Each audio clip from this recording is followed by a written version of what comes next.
Chapter 7. Even though he had seen Alice's skill with disguises before, Will was startled by the transformation. She had cut her hair shorter to match the length of Hild's. Then she'd rubbed earth and ash into it so that it was matted and grey and tangled. Her face was darker and it was lined and worn, seemingly with age. It was only when he looked closely that Will could see it was the result of skillful makeup. Alice, like all couriers, never travelled without a makeup and disguise kit. It was one of a courier's most valuable tools of trade. But the most telling part of the deception was her perfect adoption of the older woman's body language.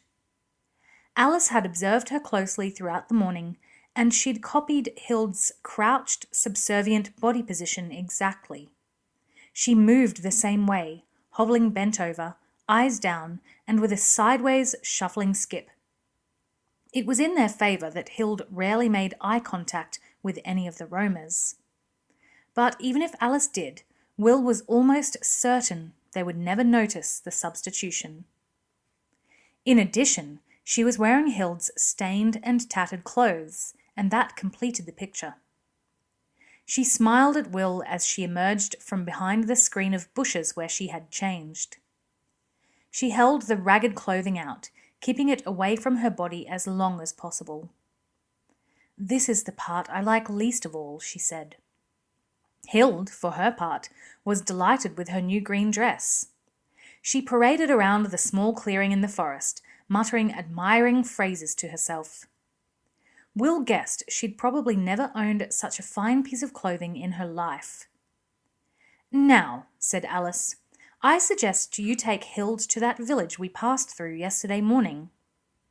Put her in the inn and come back here. In the meantime, I'll take her place in the camp." But Will shook his head. "I'll do that tonight," he said. "First, I want to be sure that your disguise holds up.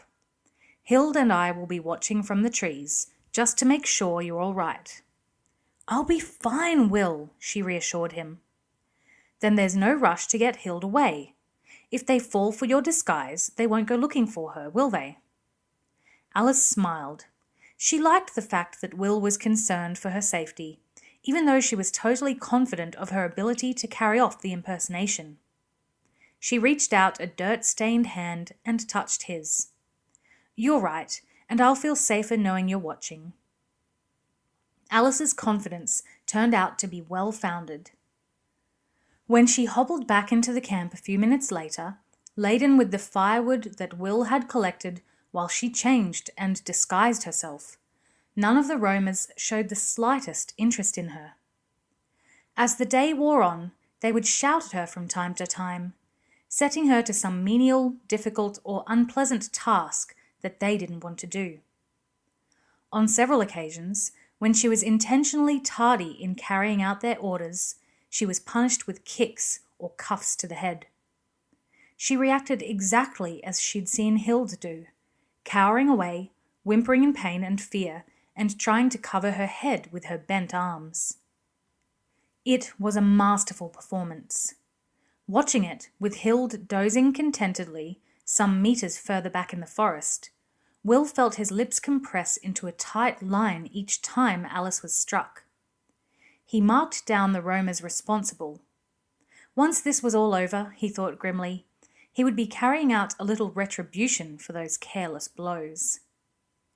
As the afternoon passed, he realized that Alice had carried off the deception, and he began to relax.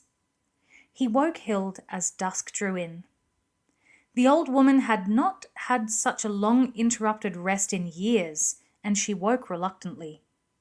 "How's the lady managing?" she asked, and he smiled reassuringly at her. "Perfectly. The roamers have no idea you're gone. Want to see?" He led her carefully forward through the trees, and she crouched in the shadows, watching as Alice hobbled round the camp, dumping stacks of firewood by each fireplace, then lighting the fires for the evening meal's preparation. Hild was fascinated to observe her alter ego at work. On one occasion, when one of the roamers threw a piece of firewood at Alice, hitting her on the leg, she winced in sympathy. Eventually, Will touched her arm and they withdrew into the trees, heading to the spot where the horses were tethered. She hopped along beside him, bent-backed and awkward. But after a while, she looked up at him, a hint of a smile on her lined face. "Lucky they haven't noticed how she's not as pretty as me," she said, then cackled. Will stopped to look at her, eyebrows raised. "You think you're prettier than her?" he said incredulously. She cackled again. "Of course I am. After all, I've got a fine new green dress." There was no answer to that, he thought. Alice spent an uncomfortable night, shivering under one of the caravans, wrapped in Hild's threadbare blanket. She tried not to think of the small creatures that undoubtedly shared the blanket with her, but by morning she was covered in red bites and scratching miserably. All part of the disguise, she told herself. She had quizzed Hild as to what duties she would have to carry out. She lugged water and wood, fed the goats and chickens from the swill bucket, and scoured the cooking pans clean with sand and water. If Roma women were reluctant cooks, they were even more reluctant cleaners. From time to time, the men or women would summon her to carry out some other menial task, cleaning boots that had been soiled with cow or dog droppings, beating the dust from a rug taken from a caravan. Around 11 o'clock, she saw the boy Pettelengo approach Jerome's caravan and wait expectantly outside it. This was the opportunity she had been waiting for. She hurried to the caravan she slept under and fetched the big firewood basket. As she did so, she heard Jerome's caravan door bang open and his heavy footsteps clumping down the steps. She glanced furtively in his direction. Once again, he was carrying the heavy, blood-stained sack. Once again, he had to shoo the camp dogs away from it. He nodded when he saw Pettelengo already waiting for him. "Just as well for you," he said. "I don't like to be kept waiting." The boy said nothing but fell into step behind the heavily built Roma. They headed off in the same direction they had taken the previous day. Alice, the firewood basket slung over her shoulder, hobbled slowly after them. She knew that, while Pettelengo was there to prevent any strangers following Jerome, Hild would be a familiar and unthreatening figure. Chances are the boy would ignore her and she could discover where Jerome had Ebony hidden. And while she was following the two roamers, Will would follow her, keeping well back. That was the plan they had agreed on the previous day. She had left the caravan compound, heading in the same general direction as Jerome and the boy, when a shrill voice stopped her. "Hild! Where are you going, you worthless crone?" It was one of the younger women from the camp. She was leaning over the railing at the rear platform of her caravan, beckoning urgently to Alice. Cursing under her breath, Alice stopped and held up the basket for the woman to see. With a crack in her voice, she called back, "Fetching firewood, mistress. We're getting low." The woman considered the answer. For a moment, Alice thought she might be going to call her back to the camp. But eventually, she merely nodded. "Collect some red berries while you're there," she called. "Lots of them. Camlo wants me to make red berry wine, and I'm out of them." Alice heaved a sigh of relief. This would actually work to her advantage. She could wander all over the forest searching for the berries. If her path happened to cross that of Pettelengo and Jerome, all the better. "Yes, mistress, I'll fetch a good batch," she shouted. Then she turned and scuttled towards the trees before the woman could think of another task for her. She bent and picked up some of the lighter branches as she went, keeping an eye out for Pettelengo. She followed a random zigzag path through the trees, allowing the concentrations of deadfalls to determine her movements. But she managed to stay in touch with the two roamers.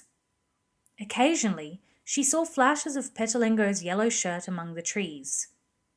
If he was even half awake, she decided, he must have noticed her. She decided to put her theory to the test and changed her path, heading more directly towards where the boy was seated on a tree stump.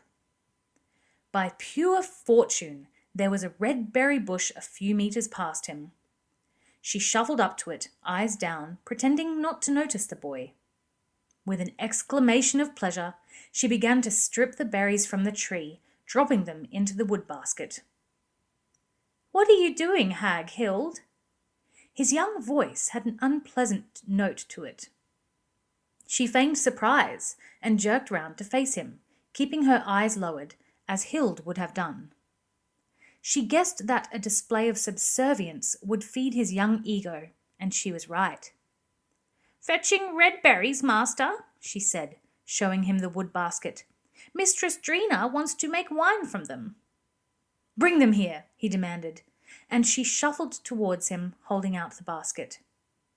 He grabbed a large handful and began to eat them, the red juice flowing down his chin. "Not bad," he said, grinning unpleasantly. "But if you want to pass by me, you'll have to give me more. There's a toll, you know." A narrow track ran away through the trees behind him. She guessed that this was the path Jerome had taken, and Petelengo was keeping watch at this junction to make sure nobody could follow him without being seen. As she'd hoped, Petelengo didn't see her as any threat. He was obviously willing to let her pass down the track for the sake of a handful of berries. She nodded subserviently, hiding the sense of exultation that rose within her. "I'll fetch you some more," she said, and hobbled back to the tree. She stripped a sizable quantity of the sweet berries from the tree, reaching as high as she could to get them. Petelengo watched her incuriously, then leaned forward as she returned with the basket held out to him. He scooped the lot out of the basket, and she whined a protest. "But that's all I've got, young master, and there's no more on that bush," she said. He smiled at her and spat a stream of juice past her. "Too bad, you'll have to find more." She crouched, bobbing her head and whining. Then she pointed down the track. "There's a clump of red berry bushes down there, I know," she said. He shrugged at her. "Then go get more, and make sure you've got plenty for me on the way back." Interesting, she thought. He wasn't planning on moving from this spot, which meant Jerome must be somewhere within easy distance. Jerome and the dogs. She hoped that Will was somewhere nearby, waiting for her to discover the location of the dog's holding pen. She hobbled past the sarcastic young boy and headed down the track. She hadn't gone 10 meters when she heard his call. "Hild!" At the same time, she heard the swish of his stick spinning end over end through the air. She had this sense not to turn, and the thick piece of wood caught her on the back of her head. She stumbled and fell, spilling her firewood onto the ground. Petelengo laughed. "Ha ha! Mind your step, Hild. The track's a little rough there." Cursing under her breath, trying not to let him see the murderous look in her eye, she clambered to her feet and began laboriously replacing the sticks in her basket. "Petelengo!" They were both startled by the shout from further down the track. Petelengo stood up from the tree stump, looking puzzled and slightly nervous. "Yes, Jerome?" he called. "Is everything clear?" Jerome replied. This time, Alice, seemingly engrossed in gathering the firewood again, could have sworn she heard a quick yelp, hastily cut off. "All clear, Jerome." Alice smiled to herself. Obviously, she counted as nobody. Well, they'd learn, she thought. "Then come here, I need you." "Coming, Jerome." Petelengo started down the narrow trail. As he passed Alice, he managed to kick her basket over, scattering the wood once more. She heard his laughter as he ran lightly down the track. "Little swine," she muttered.